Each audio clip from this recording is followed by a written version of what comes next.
काफ़ी ऐतिहासिक लॉन्च पर आए हैं हम टाटा मोटर्स हैदराबाद में। यहाँ पर उन्होंने पिकअप लॉन्च किए हैं और इसके साथ दावा किया है कि पिकअप्स की सबसे ज़्यादा वाइडेस्ट रेंज अब टाटा मोटर्स की है। टाटा मोटर्स एक फुल रेंज पिकअप प्लेयर अब कहलाएगा। ये क्यों हुआ है? टाटा मोटर्स ने अपने पुराने जो फ्लैगशिप पिकअप प्रोडक्ट्स हैं, इसमें इवन एससीवी पिकअप जो उनकी इंट्रा 2019 में लॉन्च की गई थी, उस ट्रक को भी रिविजिट किया है। इसकी कुछ झलकियाँ उन्होंने ऑटो एक्सपो 2020 में दी थी, लेकिन अब ये व्हीकल्स मार्केट में उतरने के लिए तैयार हैं। ना सिर्फ तैयार हैं, आज ही के दिन ये व्हीकल्स की जो लॉन्च है 200 डीलरशिप में साइमल्टेनियसली कवर की गई है और सूत्रों के मुताबिक 1000 गाड़ियाँ बिक चुकी हैं आज के आज। तो एक मार्केट एक्सेप्टेंस टाटा मोटर्स को मिल चुकी है इन व्हीकल्स की। एटलीस्ट जो शुरुआती एक पुश चाहिए था वो नज़र आ रहा है। क्या लॉन्च किया है टाटा मोटर्स ने? टाटा मोटर्स ने अपनी नई योद्धा लॉन्च की है जो कि उनकी पिकअप है। तो योद्धा 2.0 अवतार में मार्केट में अब आएगी। ये 2 टन की पहली पिकअप ट्रक होगी जो पेलोड 2 टन की अपने ऑपरेटर को देगी, यानी कि best in class TCO, best in class profitability और best in class payload carrying capacity का दावा टाटा योद्धा के साथ किया जा रहा है। योद्धा के अलावा इंट्रा रेंज को भी एक नए नज़रिए से देखा गया है। इंट्रा की आपको पता है V10, V20, V30 models market में पहले से ही उपलब्ध थी, लेकिन अब V50 मार्केट में उतर चुकी है। ये लेकर आती है एक नया इंजन, 1.5 लीटर का न्यू जनरेशन इंजन, जो कि इसको एक best power to weight ratio अपने सेगमेंट में देता है।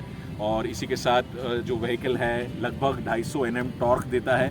और कंपनी का ये भी दावा है कि ये जो टॉर्क है ये फ्लैट टॉर्क है, यानी कि 1000 RPM से लेकर 2500 RPM तक ये टॉर्क सस्टेन किया जा सकता है। तो ये इस व्हीकल की एक खूबी है। इंट्रा पिकअप में इंट्रा V20 भी लॉन्च की गई है मार्केट में।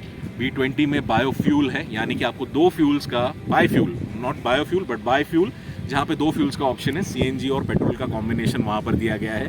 हमने कंपनी की सीनियर लीडरशिप से बात की कि मार्केट में कहीं प्योर CNG व्हीकल्स भी उतर रहे हैं, तो क्यों कंपनी ने पेट्रोल और CNG का कॉम्बिनेशन देखा। उसमें उसका जवाब हमें ये मिला कि जो ऑपरेटर है उसको कहीं ना कहीं एक कंफर्ट, एक अश्योरेंस मिलता है कि उसके पास CNG की भी सुविधा है, उसके पास पेट्रोल की भी सुविधा है, और उस हिसाब से इंजन को ऑप्टिमाइज़ किया गया है। CNG पर ये गाड़ी जो V20 है 700 किलोमीटर एक सिंगल रिफल पर जाने का दावा करती है, जो कि ऑपरेटर्स के लिए काफ़ी बड़ी उपलब्धि होगी। V50 पर आते हैं, जो कि फ्लैगशिप व्हीकल है जो हमारे सामने आज यहाँ पर है। फ्रंट फैशिया की अगर बात करें, लुक्स में ओवरऑल आपको 2019 की वही इंट्रा याद दिलाती है, जो कि आपके एस्पिरेशंस को, जो ऑपरेटर्स के एस्पिरेशन है उस पर खरा उतरने की कोशिश करती है। फ्रंट फैशिया देखिए, क्रोम का काफ़ी इस्तेमाल किया गया है इस गाड़ी में। टाटा की बैजिंग, पिकअप का बैज, V50, यहाँ पर ये कंप्लीट फाइबर बम्पर एक सिंगल यूनिट दिया गया है। आपको एयर डैम है, जो काफ़ी अच्छी एयर फिल्ट्रेशन है। यहाँ पर फॉग लैम्प्स की प्रोविज़न है। अगर इसके कॉर्नर पर आएँ तो यहाँ पर एक हेडलैम्प अरेंजमेंट है, जहाँ पर आपको टर्न लैम्प, नॉर्मल लैम्प, और ये एक जो कॉर्नर एरिया है ये रिफ्लेक्टिव नेचर का है। लेकिन कंपनी अगर चाहे तो शायद आने वाले मॉडल्स में इसको भी टर्न इंडिकेटर्स की तरह यूज़ करके और भी इस एरिया का बेटर यूज़ कर सकती है। यहाँ पर एक प्लास्टिक रीइंफोर्समेंट दिया गया है इस गाड़ी को, जो कि इसको एक डिस्टिंक्ट लुक देता है। तो यहाँ पर एक मेटालिक फिनिश, प्लास्टिक का यूज़, फाइबर का यूज़, और ये कैरेक्टरिस्टिक रेज्ड आईब्रो जो इंट्रा की खासियत है, उस तरह का डिज़ाइन यहाँ पर बरकरार है। को पायलट्स को फुटबोर्ड मिल जाता है इस गाड़ी में, जो कि हमें देखने नहीं मिलता। अक्सर आपको हैवी कमर्शियल व्हीकल्स या लाइट या मीडियम कमर्शियल व्हीकल्स में फुटबोर्ड मिलता है अंदर जाने के लिए, लेकिन यहाँ को पायलट को भी फुटबोर्ड मिलता है। साइड में अगर आप देखें, फाइबर व्हील आर्च, उसके अलावा 15 इंच के अपोलो टायर्स। साइड से अगर आप गाड़ी को देखें तो ये इसकी खासियत है, सबसे ज़्यादा पेलोड कैरिंग कैपेसिटी 1.5 टन का दावा है। और हमें ये गाड़ी मिली फुली लेडन स्टेट में। आप देख सकते हैं कि इसमें सामान भरा हुआ है। ये गाड़ी एग्रीकल्चरल प्रोड्यूस को ट्रांसपोर्ट करने के लिए इस्तेमाल की जा सकती है। ये गाड़ी डेयरीज़ में यूज़ की जा सकती है। ये गाड़ी ई-कॉमर्स के लिए यूज़ की जा सकती है। सीमेंट की बोरियां लानी है तो भी ये गाड़ी इस्तेमाल की जा सकती है।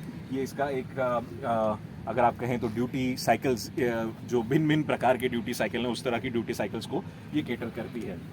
यहाँ पर डीजल का इनलेट है, काफ़ी सिंपल अरेंजमेंट, और कभी कभी सिंपल चीज़ें ज़्यादा इफेक्टिव होती है, हमारा ये मानना है। रेयर में आ जाए, कन्वेंशनल लैच अरेंजमेंट दिया है। इसको शायद बेटर किया जा सकता है हमारे ओपिनियन में, लेकिन ये भी इस सेगमेंट में, जो कि टाटा अपने customers, lowest segment of customers को टारगेट करती है और उनको अपने एस्पिरेशन तक पहुंचाना चाहती है, तो उस हिसाब से ये इसमें कोई कंप्लेन नहीं है। यहाँ पर रबर बुशेस हैं, तो लैच जब आप खोल देंगे ये टेल गेट गिरेगा, रबर बुश के कारण यहाँ पर आवाज़ नहीं आती और एक सोफिस्टिकेशन वहाँ पर आपको मिल जाती है। Tail lamp, reflective area, bulbs, conventional arrangement. Intra pickup का बैज यहाँ पर भी ये है आपका की स्टेपनी डिपार्चर एंगल काफ़ी ज़्यादा है यहाँ पर, लगभग 188 mm का ग्राउंड क्लियरेंस दिया है टाटा मोटर्स ने। सस्पेंशन की बात करें तो लगभग 8 लीफ स्प्रिंग्स पीछे और आगे आपको लगभग 3 लीफ स्प्रिंग्स दिए गए हैं और ये काफ़ी हद तक कंट्रीब्यूट करते हैं आपकी राइड में। जब आप खास करके एक ऐसे टेरेन पर जाएंगे जहाँ पर अर्बन और रूरल या ऑफ ट्रेल जो ऑफ ट्रैक ट्रेल है वो जहाँ पर मिलती है, वहाँ पर इस गाड़ी का असली रूप और असली कैपेबिलिटी जो है वो बाहर आती है। आप उसको रियली पुश कर सकते हैं और वो सस्पेंशन उस हिसाब से रिस्पॉन्ड करता है। टर्न इंडिकेटर्स, साइड इंडिकेटर्स यहाँ पर एक फुटबोर्ड ड्राइवर के लिए, और आपको गाड़ी अंदर से भी दिखा देते हैं। पहले डोर ट्रिम ड्यूअल टोन जो बाहर से अंदर तक यहाँ पर एक्सटेंड कर रहा है, बाहर की ही कलर स्कीमिंग अंदर भी इस्तेमाल की गई है। ब्लैक और मेटालिक कलर, ड्राइवर के लिए बॉटल की सुविधा, रोल विंडोज और यहाँ पर simple lock arrangement. Seating 2 level की एडजस्टमेंट है, आप इसका बैक भी गिरा सकते हैं और इसको आगे भी कर सकते हैं अपने रिक्वायरमेंट के अनुसार। एक जैक पीछे रखने की सुविधा दी गई है। इंटीरियर कैबिन इसका वॉक थ्रू है, ड्राइवर D+1 का अरेंजमेंट दिया गया है यहाँ पर। Simple brake, clutch, accelerator.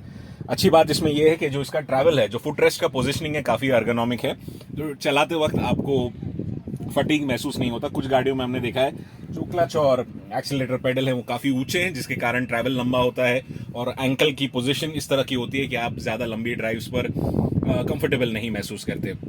Steering wheel, इसमें हालांकि स्टीयरिंग एडजस्टमेंट अगर होती तो और भी अच्छा होता, लेकिन इस पर्टिकुलर मॉडल में है नहीं। इंस्ट्रूमेंट क्लस्टर, सिंगल कंसोल जहाँ पर सिर्फ आपको स्पीडोमीटर दिखता है। ये 3 मोड्स, एक यूरिया का मोड और एक इको मोड। अनलेडन स्टेट में आप इको मोड का इस्तेमाल कर सकते हैं। Dash mounted gear stick, 5 manual gear और एक reverse, USB charging socket, lockable glove compartment और एक वाइड पैनोरामिक शील्ड, जिसके कारण अंदर से ड्राइव का व्यू काफ़ी अच्छा नज़र आता है। ड्राइवर के लिए काफ़ी अर्गोनॉमिकली कंफर्टेबल है।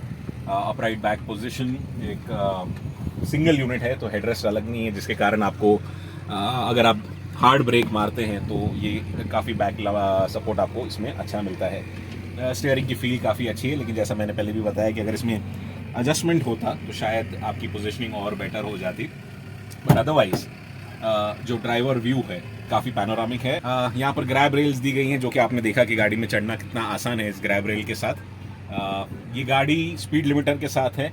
80 किलोमीटर जो कमर्शियल व्हीकल्स के लिए स्पीड लिमिटिंग है वो इसमें लागू है, तो उस हिसाब से कमर्शियल व्हीकल्स आप ऐसे भी लेड इन स्टेट में इतना दूर गाड़ी को स्ट्रेच नहीं कर सकते, तो लगभग ये काफ़ी कंप्लायंट गाड़ी है। ये आपका rear view mirror, basic light दी गई है, सनवाइजर एक दिया गया है, दूसरा सनवाइजर फिलहाल इस मॉडल में मौजूद नहीं है।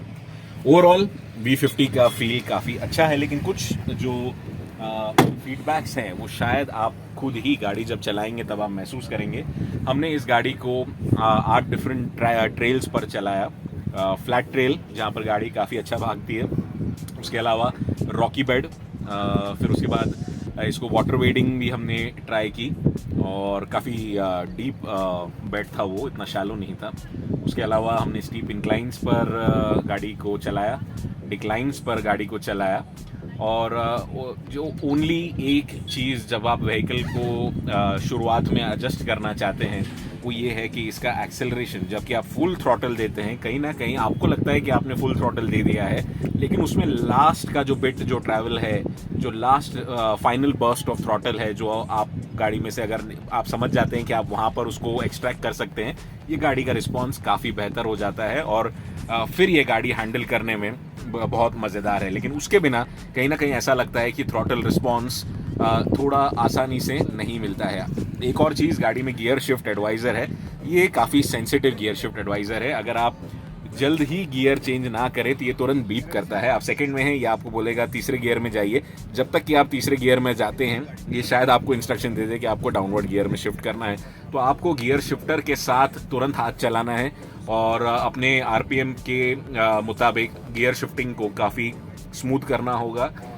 जल्द शिफ्टिंग अगर आप करते हैं तो ये जो शॉर्ट गियर रेशियोज़ हैं ये आपकी गाड़ी को चलाने में एक ईजी मैन्यूरेबिलिटी देते हैं। लगभग 5.5 का इसका टर्निंग रेडियस है, तो गाड़ी काफ़ी अच्छी है हमारे मुताबिक। ऑफ रोड और अर्बन टेरेन्स का जहाँ पर मिलन होता है वहाँ पर ये गाड़ी काफ़ी हद तक अच्छी चल सकती है। तो एक अच्छा इंक्लूजन टाटा के पोर्टफोलियो में, जिसके बाद अब टाटा एक फुल रेंज पिकअप प्लेयर बन जाता है। सीवी मैगजीन से जुड़ने के लिए बहुत बहुत शुक्रिया। आने वाले समय में आप टाटा योद्धा का भी रिव्यू देखेंगे।